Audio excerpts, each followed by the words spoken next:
13h, merci de nous rejoindre. Bonjour à tous. Intéressons-nous tout de suite au sommaire de ce nouveau journal. En Côte d'Ivoire, la jeunesse appelée à cultiver les valeurs de civisme et de paix. Le commandant supérieur de la gendarmerie nationale, le général Alexandre Apalo-Touré, a échangé récemment avec les jeunes de Béoumi dans la région centre. Objectif, mettre fin aux tensions liées à l'élection présidentielle du 31 octobre dernier. Toujours en Côte d'Ivoire, les parcs nationaux et aires protégées victimes de l'infiltration des migrants agricoles. L'Office ivoirien des parcs et réserves s'engage à récupérer ces parties encore occupées. L'OIPR initie donc des actions de sensibilisation. Enfin en Libye, 17 corps exhumés récemment dans un charnier à Tarouna, dans la région ouest. Pour commencer, les informations relatives à la présidentielle 2020 en Côte d'Ivoire.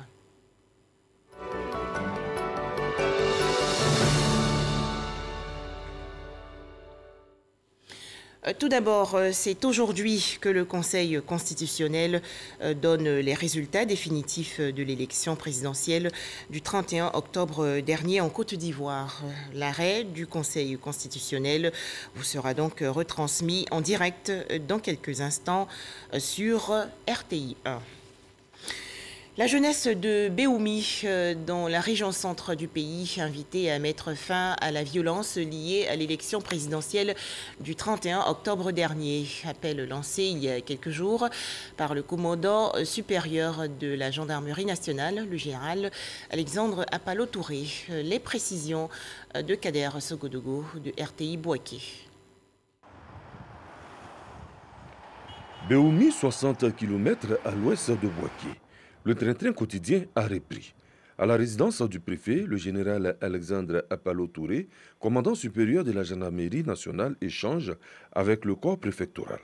Il est accompagné des grands commandements de sécurité et de défense de Bouaké. La délégation va ensuite mettre le cap sur la mairie de Béoumi, où les jeunes, dans leur diversité politique, ethnique et religieuse, attendaient. Les tensions liées à l'élection présidentielle du 31 octobre 2020 n'ont pas épargné Béoumi. Le cortège du ministre de la Communication et des Médias, Sidi Tiemoko Touré, porte-parole du gouvernement et cadre du terroir, a même essuyé des tirs. 4 blessés sont à déplorer. Route barrée, incitation à la haine ethnique, il faudra bien sortir de l'idylle avec la violence. Je vous demande d'arrêter de vous entretuer. Parce que quand vous tuez un être humain, vous aurez ça toute votre vie sur la conscience. Il faut refuser de tuer votre camarade. Il faut refuser d'aller brûler les biens de quelqu'un d'autre. Vous avez vu vos frères à Yamsougou, ils voient des véhicules passer.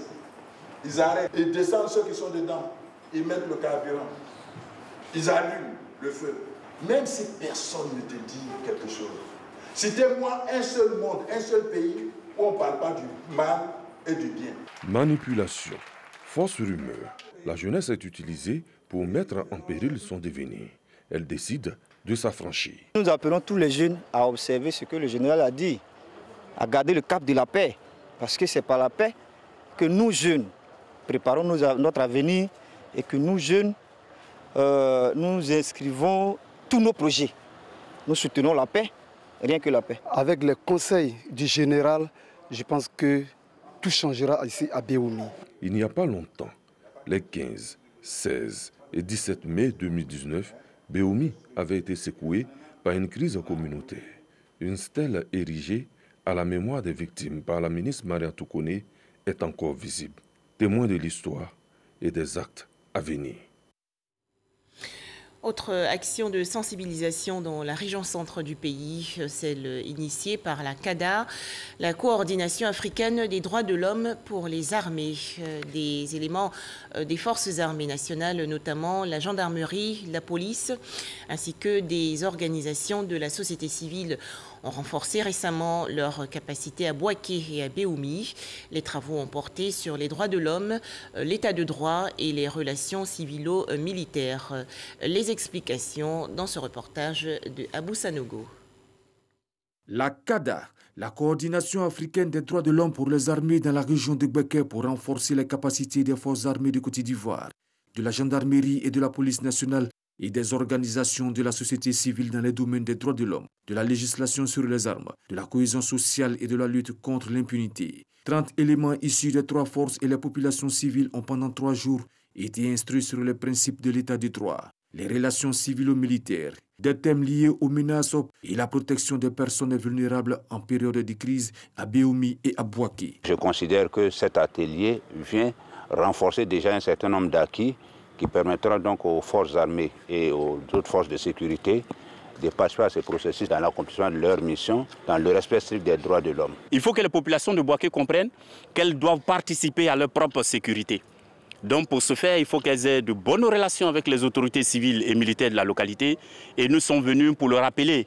Et pour nous, la paix doit être consolidée à Bouaké. Cette activité de la CADA menée sous la forme d'une campagne a permis d'entreprendre plusieurs activités, entre autres la sensibilisation de proximité sur les dangers liés à la circulation des armes légères et de petit calibre auprès des populations. La Coordination africaine des droits de l'homme pour les armées a bénéficié de l'appui technique et financier de l'Union européenne et de l'association Cojinta. La paix célébrée à Iré, dans la région sud du pays. Les populations ont participé à des compétitions sportives, culturelles et culinaires. Cette semaine de la paix célébrée à Iré vise à renforcer la cohésion sociale. Mamadou Kouassi. La période électorale transformée en des moments de fête et de réjouissance à Iré dans le département de Divo. Les populations de cette sous-préfecture mettent à profit cette période pour sceller l'entente, la cohésion et la paix qui règnent depuis des années. Une semaine de la paix est organisée avec un contenu diversifié, notamment des compétitions sportives, culinaires et culturelles. Ces différentes compétitions ont vu la participation de toute la communauté et associations de la sous-préfecture d'Iré, avec une participation massive des jeunes et des femmes. Il s'agit pour les autorités locales de renforcer la cohésion et la paix en mettant en contribution toutes les populations. Nous tendons allègrement vers la fin de cette semaine. Mais la fin de la semaine de paix et de cohésion à Iré ne doit nullement être interprétée comme la fin de la paix à Iré. Bien au contraire, au-delà de la semaine en cours, nous devons au quotidien cultiver, exprimer, extérioriser les acquis de cette semaine.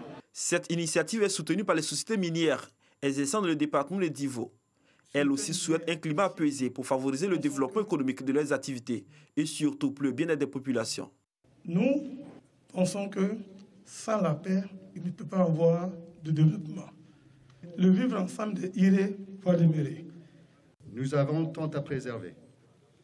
Ensemble, frères et sœurs de Iré, au-delà des infrastructures, nous avons nos familles, nos villages et les emplois de nos enfants à préserver. Nous devons ensemble dire non aux violences des périodes électorales passées. Nous vivons ensemble. Je ne suis pas d'accord avec toi. Cela ne veut pas dire que je dois avoir un problème avec toi. Le tournoi de football a été remporté par l'équipe du quartier résidentiel au profit de l'équipe de Gulacro, pendant que l'association des femmes du village de Douaville remportait le concours culinaire face aux femmes de Iré Plateau. La troupe théâtrale du village de Baké est sortie victorieuse du concours de sketch portant sur la paix et la fraternité. Dans l'actualité nationale également, Alassane Ouattara aux portes de l'émergence, une œuvre littéraire présentée récemment au grand public dans la commune de Cocody. Ce livre, écrit en 2018 par le ministre de la Communication et des Médias, Sidi Touré, relate les différentes actions de développement initiées par le président de la République de Côte d'Ivoire, Alassane Ouattara. Pour en parler, Patricia Etia. Alassane Ouattara aux portes de l'émergence. Cet ouvrage, écrit par Sidi Touré, ministre de la Communication et des Médias et porte-parole du gouvernement, comporte 5 grandes parties. La première retrace la bonne gouvernance et la coopération internationale. La deuxième partie met en relief le développement humain. Le cheminement de la Côte d'Ivoire vers l'émergence est exposé dans la 3e et 4e partie du livre. Et enfin, la 5e partie décrit des dynamiques à mettre en œuvre dans la promotion du genre. Le ministre Aboudraman Sissé, ministre du pétrole, de l'énergie et des énergies renouvelables, a salué l'auteur qui retrace les actions de développement du président Alassane Ouattara. Ce ouvrage permet vraiment de voir de façon synthétique tous les efforts qui ont été réalisés par le président Alassane Ouattara au cours des 9 dernières années pour l'amélioration des conditions de vie de nos populations. Donc je voulais vraiment profiter encore de l'occasion que j'ai aujourd'hui pour féliciter le ministre Sidi Touré pour l'initiative. Cet ouvrage de 106 pages est un legs, un héritage. C'est peut-être le premier livre, mais il y en aura d'autres, indique l'auteur, qui à travers cet ouvrage ouvre pour l'avenir des perspectives aux générations qui ont besoin de repères. Il y a énormément d'écrits, mais il n'est jamais suffisamment présenté tous ces aspects les plus détaillés que les uns et les autres n'arrivent pas à mettre en lumière. Dans notre posture de porte-parole du gouvernement, nous avons eu le recul nécessaire d'identifier toutes les sources d'informations pour pouvoir mettre à la lumière dans le détail ce qui a été fait par le président Alassane Ouattara pendant ses 2 mandats. Le livre Alassane Ouattara aux portes de l'émergence a été tiré à 15 000 exemplaires. Un tout autre sujet à présent, l'Office ivoirien des parcs et réserves, l'OIPR, confronté à un sérieux problème. Il s'agit de l'infiltration massive des migrants agricoles dans les aires protégées. Le parc national de la Maraoué, 3e parc national de Côte d'Ivoire, fortement touché par ce fléau, a ainsi perdu 70% de sa superficie. L'Office ivoirien des parcs et réserves s'est donc engagé à récupérer cette partie encore occupée, et cela à travers des actions de sensibilisation. Les précisions dans ce reportage de Eugène Atoubé. Le parc national de la Maraoué vu du ciel, ô merveille, un vaste espace verdoyant qui invite à sa découverte, riche de sa faune et de sa flore, mais souffrant dans le silence. En cause, l'infiltration des hommes et leurs actions dévastatrices. Braconniers, planteurs de café, de cacao et vendeurs de parcelles qui ont fini par coloniser une grande partie de sa superficie. En 1950, nos parents sont là-bas. Ils sont allés voir le président au Faux-Moyen. C'est là qu'il a envoyé le ministre Vincent P. Lecru. Le 6 décembre 1988, il est venu délimiter, mais le TEC, mais le panneau, mais le pont. Nous aussi, on n'a même pas dépassé ça. Maintenant, le OIP dit, nous, actuellement, nous, le Garango, on est dans le parc. On est venu et on a payé la terre, le gourou de l'Upafla, depuis les années 1951. Depuis en 1958, les parents étaient là. On fait le café cacao. Côté Bono, que nous avons pris là, nous pouvons atteindre au moins 10 000 planteurs qui sont dans le parc. Le parc national de la Maraoué est une zone de transition qui couvre une superficie de 101 000 hectares. Une zone à cheval sur la savane et la forêt. En 1968, cette partie du couvert végétal de la région de la Maraoué est classée aire protégée par l'État de Côte d'Ivoire et aujourd'hui patrimoine de l'UNESCO. Les populations vivant ou menant leurs activités à l'intérieur du parc ont été sommées d'en sortir. Les planteurs notamment qui y cultivent le café et le cacao et à l'origine de la création de gros campements dans lesquels on peut trouver tout ce que propose la ville en termes de biens et de services. Le temps passe. Le parc de la Maraoué connaît des phases successives de recolonisation qui atteignent leur pic à la faveur de la crise post-électorale. Le parc national de la Maraoué, c'était l'un des parcs les mieux conservés en Côte d'Ivoire et qui recevait d'énormes visiteurs avant l'avènement de la crise post-électorale. Aujourd'hui, le parc a une phase de restauration. Campement de Yobouekro, à une dizaine de kilomètres de la ville de Bonon. Les populations reçoivent la visite du commandant du parc, accompagné d'éléments en mission de patrouille. Ici, comme dans tous les campements et villages riverains, dont les populations mènent des activités champêtres dans les limites du parc, on plaide pour que l'Office des parcs et réserves OIPR retarde sa décision de déguerpissement. Le souhait de la population est que les zones agroforestières mises en valeur avant 1968, donc antérieures à la date de création du parc national de la Maraoué, leur soient rétrocédées. Ces zones représentent 10% du parc, soit 10 100 hectares. Le décret de création du parc définit les limites qui n'ont jamais été modifiées jusqu'à présent. Ce sont les populations infiltrées et puis les populations riveraines qui font souvent de la mauvaise foi, qui plantent des tecs et se disent que la limite se trouve au niveau des têtes. Les limites n'ont jamais été modifiées jusqu'à présent. Sur le terrain, l'OIPR multiplie les opérations de sensibilisation assorties de patrouilles quotidiennes. Si les agents mettent du cœur à l'ouvrage, il n'y a que les moyens d'action dont ils disposent sont tellement faibles que les prédateurs du parc, impétueux et dangereux à souhait, n'arrêtent pas de les narguer. Nous avons aperçu une piste qui était empruntée par des braconniers. Je me suis retrouvé nez à nez avec lui. Aussitôt, il a ouvert le feu. J'ai reçu 14 plombs au niveau de l'épaule droite et au niveau de la rétine, 3 plombs. J'ai fait plus de 3 mois au CHU de Trècheville où il y a eu une opération. Quoique exposés au danger permanent et travaillant dans des conditions difficiles, les défenseurs du parc national de la Marawe ont réussi à réduire de 30% le taux d'occupation de cette aire protégée. Les opérations de déguerpissement ont été menées dans la zone forestière où l'on trouve de grandes plantations de café, de cacao et de VA. Ce qu'ils disent tous, nous ne savons pas où aller. Et c'est ici que nous pouvons entreprendre quelque chose pour nourrir nos différentes familles. Et ce qui n'est pas juste. Ils savent qu'ils doivent partir. Avec la planification de nos activités, au plus tard le 31 décembre 2020, il ne devait plus y avoir de campement à l'intérieur du parc. La production du cacao au niveau du parc national de la Marawe ne représente pas grand-chose dans la production nationale. Nous demandons aussi aux autorités politiques de nous aider à sensibiliser ces populations.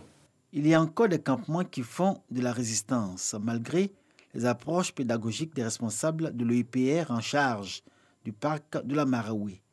L'enjeu, c'est d'amener les populations de ces campements murés dans l'illusion d'un déclassement d'une partie de cette aire protégée à en sortir sans heurts. Avec les propriétaires terriens et la mairie de Bono, nous avons identifié des sites pour accueillir ces populations-là qui vont sortir, pour qu'elles puissent bénéficier des infrastructures de l'État, notamment l'école, des centres de santé, parce que là où ils sont, ce sont des éléments qui n'existent pas. 70% du parc national de la Marawe encore infiltré. Alors, face aux alarmes de ce parc, l'Office ivoirien des parcs et réserves poursuit son programme de réhabilitation et œuvre surtout pour que plus d'une seule fève de cacao ne sorte de nos aires protégées, au nom de l'engagement de la Côte d'Ivoire à produire un cacao de qualité et à la traçabilité irréprochable. Voilà un dossier signé Eugène Atoubé.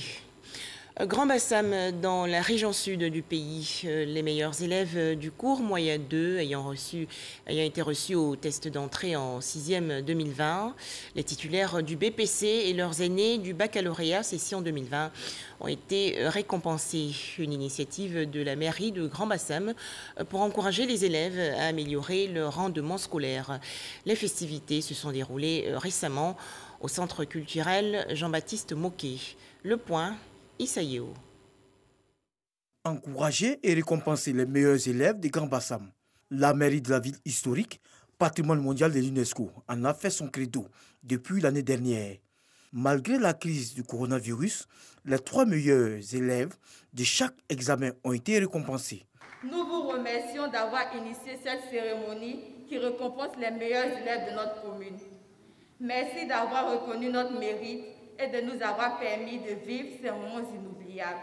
Pour les personnalités, l'excellence doit être une vertu partagée par les élèves. Elle exhorte les élèves à travailler davantage afin d'être des modèles pour intégrer la vie active. Entretenir l'excellence, c'est la moindre des choses. C'était tout à fait normal et naturel que nous venions aujourd'hui supporter la commune de Grand Bassam dans cette cérémonie qui permet d'accompagner ces jeunes et de les encourager afin que demain, ils puissent devenir les talents de notre pays. L'ambition est d'enraciner de manière durable dans la société bassamoise cette culture de l'excellence. C'est une culture de l'excellence que nous soutenons, que nous promouvons chaque année en mettant à disposition donc, des bourses d'études pour les meilleurs aux différents examens, le baccalauréat, le BEPC, l'entrée en 6e. Pour rappel, lors de la première édition, les meilleurs élèves de chaque promotion du primaire et secondaire ont été distingués.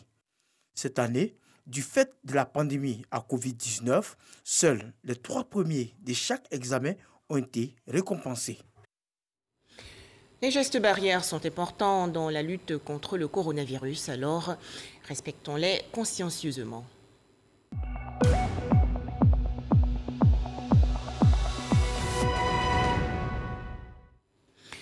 19 nouveaux cas de maladie à coronavirus enregistrés hier en Côte d'Ivoire. Le pays compte actuellement 20 832 cas confirmés de coronavirus, dont 20 508 personnes guéries et 126 décès. Situation dramatique au Portugal. Ce pays a enregistré le 7 novembre dernier 6 640 nouveaux cas de maladie à coronavirus et 56 décès en seulement 24 heures. Le Portugal s'est ainsi déclaré en état d'urgence et a annoncé un couvre-feu en semaine et dès 13 heures le week-end avec un durcissement du reconfinement partiel. La Côte d'Ivoire, toujours active dans la lutte contre le coronavirus. En effet, le Centre national d'oncologie médicale et de radiothérapie Alassane Ouattara a mis en place une plateforme de téléconsultation pour les malades du cancer. Les détails, Astou Touré. Les personnes touchées par le cancer peuvent désormais se faire consulter ou obtenir un rendez-vous en ligne. C'est une innovation du Centre national d'oncologie médicale et de radiothérapie Alassane Ouattara, le CNRAO, en collaboration avec l'Université virtuelle de Côte d'Ivoire. Objectif, assurer la continuité du suivi médical des personnes touchées par le cancer, malgré les contraintes liées à la pandémie de la Covid-19. On a développé cette plateforme de téléconsultation pour permettre au moins à ceux qui n'ont pas l'obligation de se déplacer, de ne pas se déplacer. Et les personnes touchées par le cancer sont des personnes qui sont fragiles vis-à-vis de ce virus-là. Ce projet est destiné à toute personne touchée par le cancer, déjà suivie au CNRAO, dont la situation clinique est éligible à une téléconsultation. Comment vous vous sentez? Écoutez, je me sens comme d'habitude. D'accord. J'ai des jours de grosse fatigue, j'ai des jours de moins de fatigue, mais c'est toujours cette fatigue que j'ai. Pour aboutir à ce résultat, c'est tout un processus qui est mis en place dans le but de répondre aux besoins des patients. Lorsque le patient prend un rendez-vous sur la plateforme, il y a un suivi quotidien qui est fait pour vérifier les différents rendez-vous qui ont été pris. Et après cela, nous nous référons aux médecins pour les informer du fait que les patients aient pris des rendez-vous. Après cela, on procède à la validation des différents rendez-vous par la génération d'un lien qui sera ensuite envoyé aux différents patients par SMS.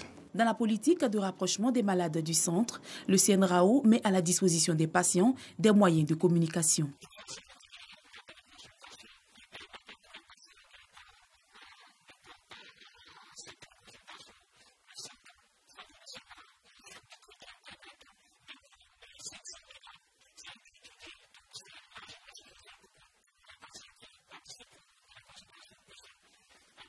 Au total, plus d'une quinzaine de personnes sont reçues en téléconsultation par semaine. Ces personnes ont la possibilité de choisir leur jour de consultation, l'heure et le médecin. La téléconsultation en cancérologie n'empêche pas les consultations en présentiel. Ceux pour lesquels on a une obligation de les examiner. Par exemple, quand quelqu'un vient dans notre établissement pour la première fois, le médecin qui va le recevoir en consultation aura besoin de l'examiner. Il doit donc être en consultation présentielle, il doit être là avec son médecin. Malgré la maladie à coronavirus, la fréquentation du centre d'oncologie médicale et de radiothérapie Alassane Ouattara n'a pas baissé.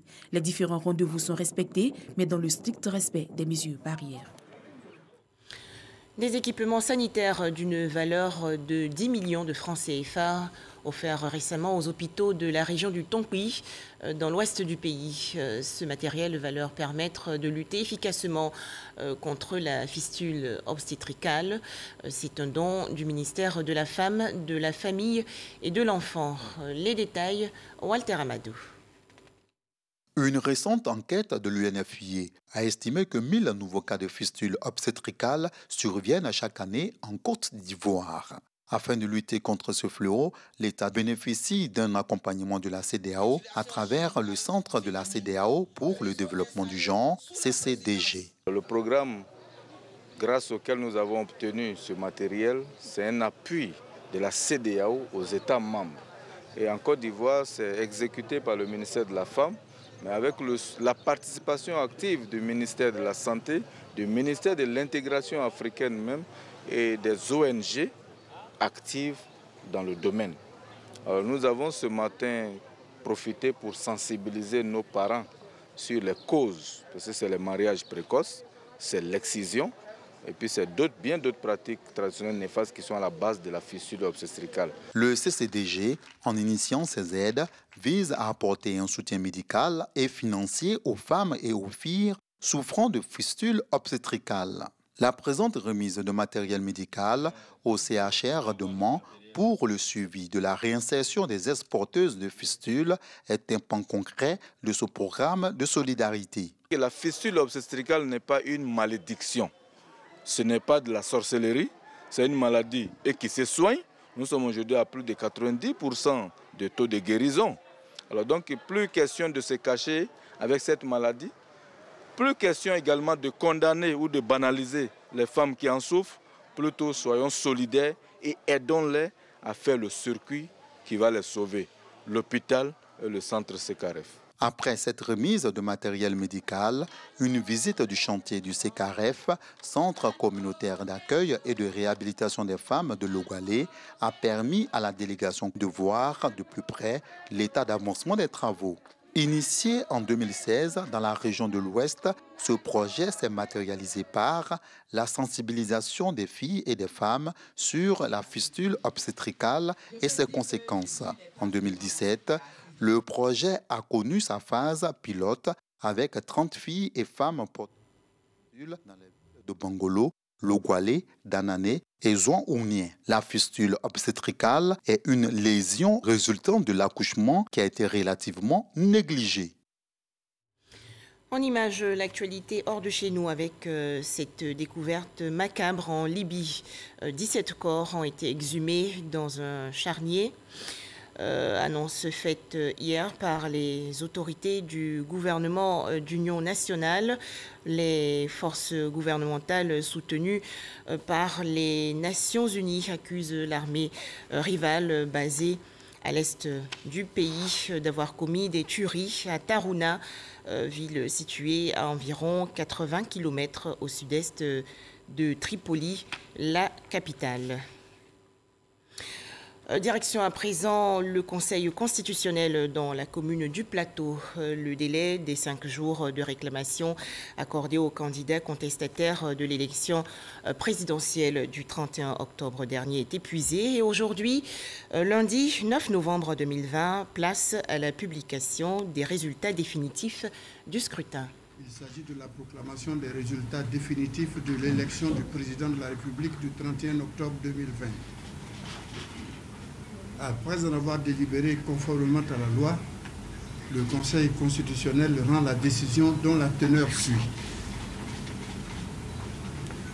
Décision numéro CI-2020-010-09-CC-SG du 9 novembre 2020 portant proclamation des résultats définitifs de l'élection du président de la République du 31 octobre 2020.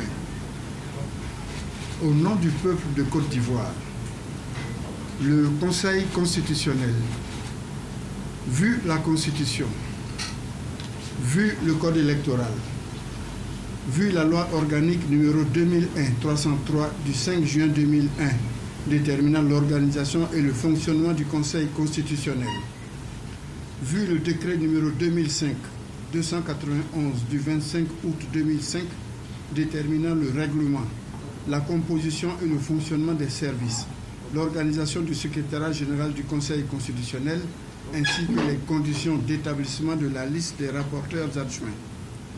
Vu le décret numéro 2020-633 du 19 août 2020 portant convocation du collège électoral de la République de Côte d'Ivoire en vue de l'élection du président de la République.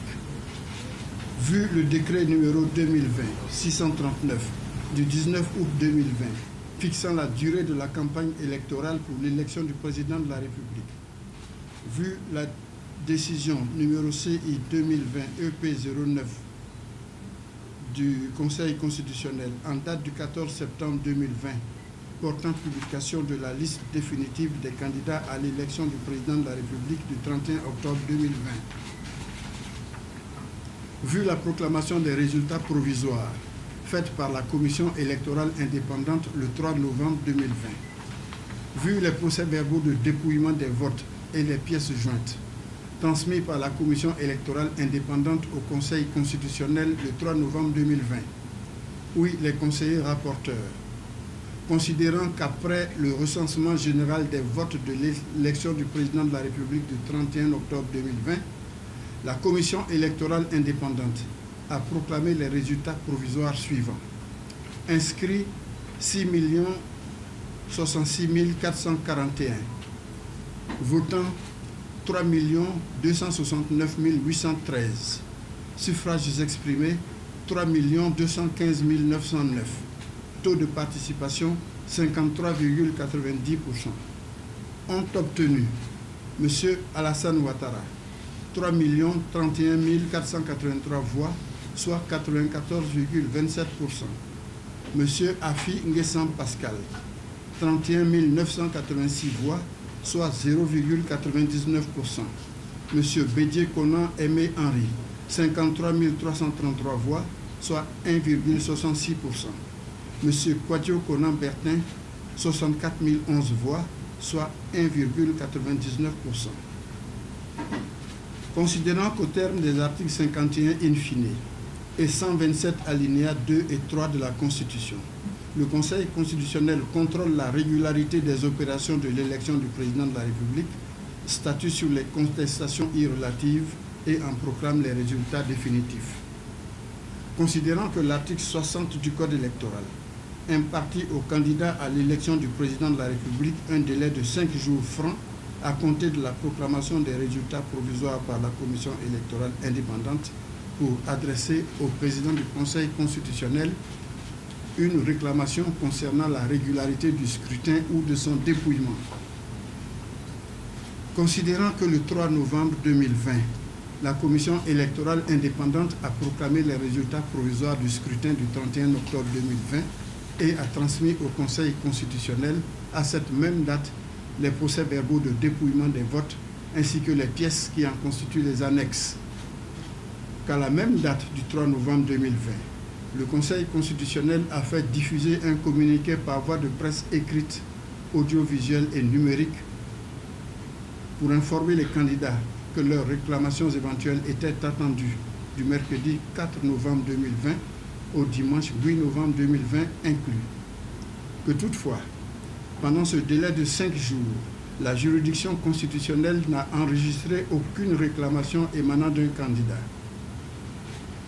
Considérant par ailleurs qu'à l'issue de l'examen par le Conseil constitutionnel des procès-verbaux de dépouillement des votes, aucune observation émanant des responsables des bureaux de vote ou des représentants des candidats n'a été relevée sur les 10 procès-verbaux, dont la quasi-totalité porte la mention « rien à signaler ». Qu'il échait en conséquence de se prononcer à présent sur l'appréciation d'ensemble du scrutin.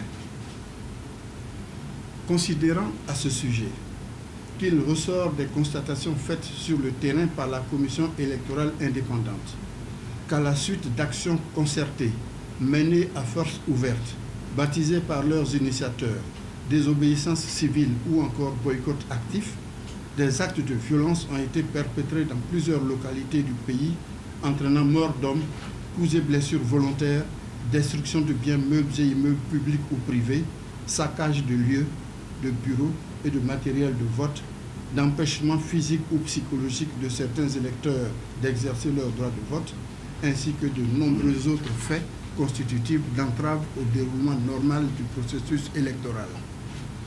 Qu'en raison de ces événements, la Commission l'ensemble des 7 495 082 électeurs inscrits sur la liste électorale, mais seulement pour 6 066 441 électeurs répartis entre les 17 601 bureaux de vote au lieu de 22 381 initialement prévus. Considérant que la violence des acteurs de la désobéissance civile et du boycott actif a parfois constitué effectivement un obstacle insurmontable pour l'organe en charge des élections. Considérant que toutes ces circonstances ont conduit la Commission électorale indépendante à redéfinir ses bases d'analyse par rapport aux électeurs ayant eu effectivement la possibilité de prendre part au scrutin.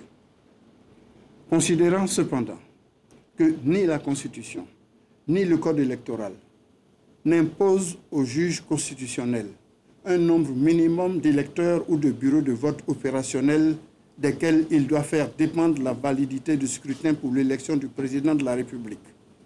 Qu'en effet, en Côte d'Ivoire, dans une telle hypothèse, la pratique électorale, confirmée par la jurisprudence du Conseil constitutionnel, notamment sa décision numéro E/0005/95 du 25 octobre 1995, rendue à l'occasion d'une élection présidentielle également impactée par un boycott actif, consiste à neutraliser les zones où le vote a été empêché et à redimensionner le périmètre et la population électorale par rapport aux zones où le scrutin a pu effectivement se tenir, en vérifiant si des irrégularités graves de nature à entacher la sincérité du vote et à en affecter le résultat d'ensemble n'y ont pas été effectivement commises.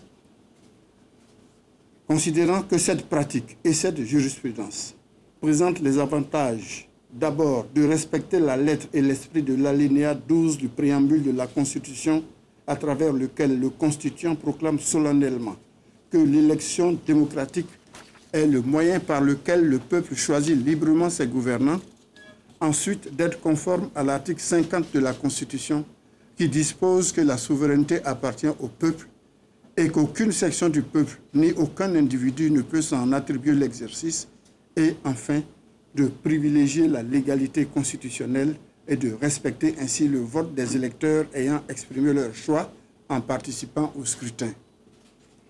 Considérant en conséquence de ce qui précède qu'il y a lieu d'homologuer cette option choisie par l'organe en charge des élections, considérant par ailleurs que l'examen par le Conseil constitutionnel des procès-verbaux de dépouillement des votes dans les zones où le scrutin s'est effectivement déroulé n'a révélé aucune irrégularité grave de nature à entacher la sincérité du scrutin et à en altérer le résultat d'ensemble.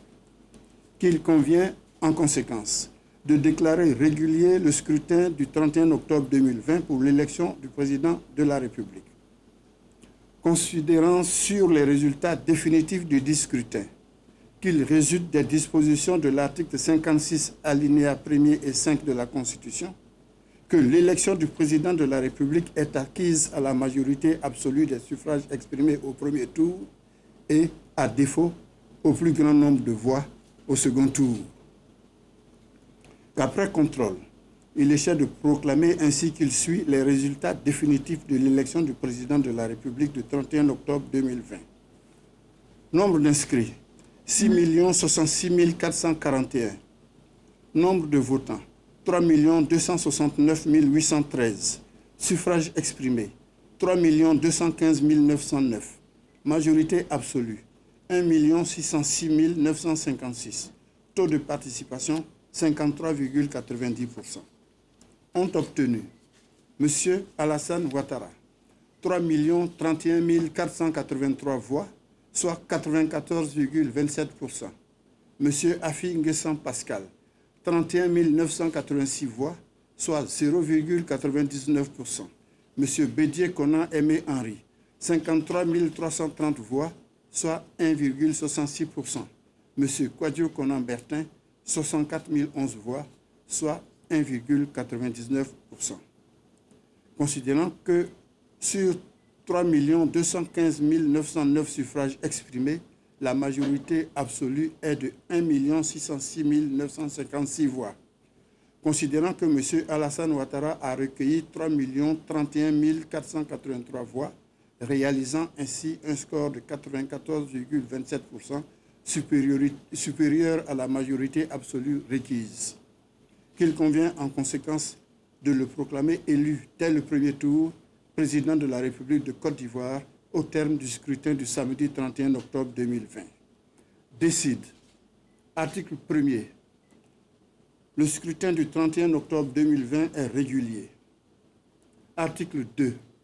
M. Alassane Ouattara est proclamé élu au premier tour président de la République de Côte d'Ivoire. Article 3. La présente décision sera publiée au journal officiel de la République de Côte d'Ivoire. Décision délibérée par le Conseil constitutionnel en sa séance du 9 novembre 2020 où siégeait Mesdames et Messieurs, Mamadou Koné, président, Jacqueline Loès-Oble, conseiller, Ali Touré, conseiller, Kwa Diéhi Vincent, conseiller, Assata Koné, épouse Silué, conseiller, Rosalie Kwame Kindo, épouse Zalo, conseiller, Mamadou Samassi, conseiller, assisté de M. Kamara Siaka, secrétaire général du Conseil constitutionnel, qui a signé avec le président. Voici donc la décision proclamant les résultats définitifs de l'élection du président de la République du 31 octobre 2020. Mesdames et messieurs, je vous remercie. L'audience est levée.